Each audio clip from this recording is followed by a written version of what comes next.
எனக்கு தெரியும் எம்ரால்டு, நான் ட்ரை பண்ணிட்டு இருக்கேன். நிறுத்து. என்ன பண்ணிட்டு இருக்க நீ? ஒண்ணும் இல்ல. அந்த கேட் திறக்க முயற்சி பண்ற போல இருக்கு. ஆமா, ஏன்னா இது ஸ்டக் ஆயிருக்கு. அது ஒன்னும் ஸ்டக் ஆகல, லாக் ஆயிருக்கு. அப்படின்னா எனக்கு உதவி பண்ணலாம்ல? இல்ல நிறுத்து, நீ இப்படி எல்லாம் செய்யக்கூடாது. ஏன்? அவன் சுதந்திரமா வெளியில போகணும். அதுக்கு உடம்பு சரியில்லை. என்ன பேச்சு பேசுற நீ? ஆமா, டால்பின் எக்ஸ்பர்ட் தான் என்கிட்ட அந்த மாதிரி சொன்னாங்க. அப்படிலாம் ஒண்ணும் கிடையாது, அவன் நல்லாதான் இருக்கான். அது எப்படி உனக்கு தெரியும்? நீங்க வேலை செய்யறியா? இல்ல. அப்போ இந்த ஊருக்கார பொண்ணா? இல்ல, ஆனா நான் வளர்ந்ததெல்லாம் ஒரு தீவுல, அதுவும் ரொம்பவே தனிமைப்படுத்தப்பட்ட ஒரு தீவுல. ஓகே, அதனால நான் நிறைய டால்பின்ஸ பாத்திருக்கேன். இவனுக்கு ஒண்ணும் இல்ல, நல்லா இருக்கான். இவன் ஒரு ஜெம்ஸ்டோன் டால்பின். இவன் இந்த நேரத்துலதான் இருப்பான். நிஜமாவா? ரொம்ப சுவாரஸ்யமா இருக்கே. இரு, ஜெம்ஸ்டோன் டால்பின்ஸ் பத்தி உனக்கு எப்படி தெரியும்? இதுக்கு முன்னாடி இந்த மாதிரி பாத்திருக்கியா? யா, கொஞ்சம் பாத்திருக்கேன். அப்ப இன்னும் நிறைய இருக்கா? ஆனா மார்கோ ஜெம்ஸ்டோன் டால்பின்ஸ் எல்லாம் இல்லன்னு சொன்னாங்களே. யாரு? மார்கோ ஒரு டால்பின் எக்ஸ்பர்ட். அவங்கதான் இதுக்கு உடம்பு சரியில்லை, இது இங்க இருக்கணும்னு சொன்னாங்க. அப்படின்னு அவன் நிச்சயமா எக்ஸ்பர்ட்டா இருக்க வாய்ப்பே கிடையாது.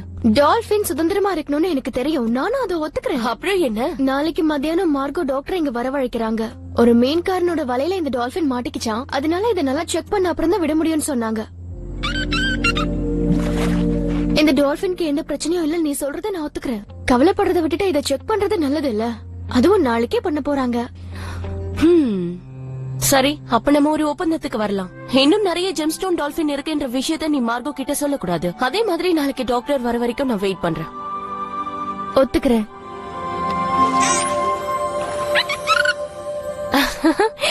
எம்ரால்டா நம்ம ஒப்பந்தத்துக்கு ஒத்துக்கிட்டான். எமரால்டா? இவ பேர் உனக்கு தெரியுமா? வெல், அது வந்து பச்சை கலர்ல இருக்குல்ல, அது அதுக்கு பொருத்தமா இருக்கும்னு சொன்னேன். பொருத்தமா இருக்கு. அதெல்லாம் இருக்கட்டும், நான் தான் பார்பி. என் பேர் ஆயிலா. உன்னை சந்திச்சதுல சந்தோஷம் பார்பி. உன் பேரண்ட்ஸ் கூட இங்க நீ விடுமுறைக்காக வந்திருக்கியா? இல்ல, நான் தனியா தான் வந்திருக்கேன். நாங்களும் அப்படிதான். சரி, நாளைக்கு மதியம் தானே டாக்டர் இங்க வராரு, அதனால நீ வந்து என் சிஸ்டர்ஸ மீட் பண்ணு. அது உனக்கு ஆட்சேபனை இல்லன்னா நீ வரலாம். இல்ல, அப்படிலாம் ஒண்ணும் இல்ல.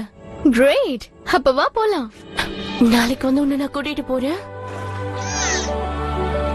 என் தங்கச்சிங்களை பார்த்தா நீ விட மாட்ட.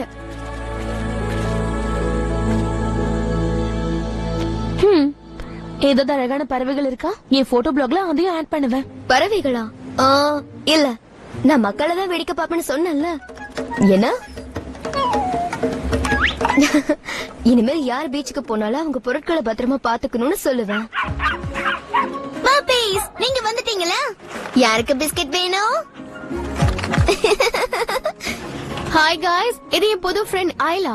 ஐலா, இவங்க எல்லாரும் என்னோட தங்கச்சிங்க. Skipper, Stacy and Chelsea. Hi. Puppies நீ ஏற்கனவே பாத்துட்டேன். மறுபடியும் உங்களுக்கு ஹாய்.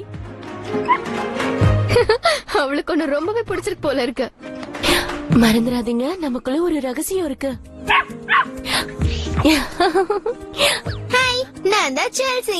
நீங்க எங்க இருந்து வரீங்க? எங்கள மாதிரி வெக்கேஷனுக்காக வந்தீங்களா? உங்களுக்கு சிஸ்டர்ஸ் இருக்காங்களா? நான் ரொம்பவே தனிமைப்படுத்தப்பட்ட ஒரு தீவுல இருந்து இங்க வந்திருக்கேன். எனக்கு சிஸ்டர்ஸ்லாம் இல்ல, நான் மட்டும்தான். கொடுத்து வச்சவங்க.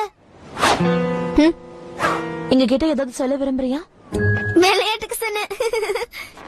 எல்லாரும் செய்த அதிகாரம் பண்றாங்க, அதான் பிடிக்கல. இந்த பிக்சர்ஸ் எல்லாம் இன்னைக்கு எடுத்தியா? ஆமா, சிலதெல்லாம் ரொம்ப நல்லா இருக்கு. ஆனா இந்த மர்மமான மீன் என்னதுன்னு தான் எனக்கு இன்னும் புரிய மாட்டேங்குது. இது என்னன்னு என்னால சொல்ல முடியல. அது வந்து கடல்ல நிறைய விசித்திரமான கடல்வாழ் உயிரினங்கள்லாம் இருக்கு. இது எதுவா வேணாலும் இருக்கலாம்.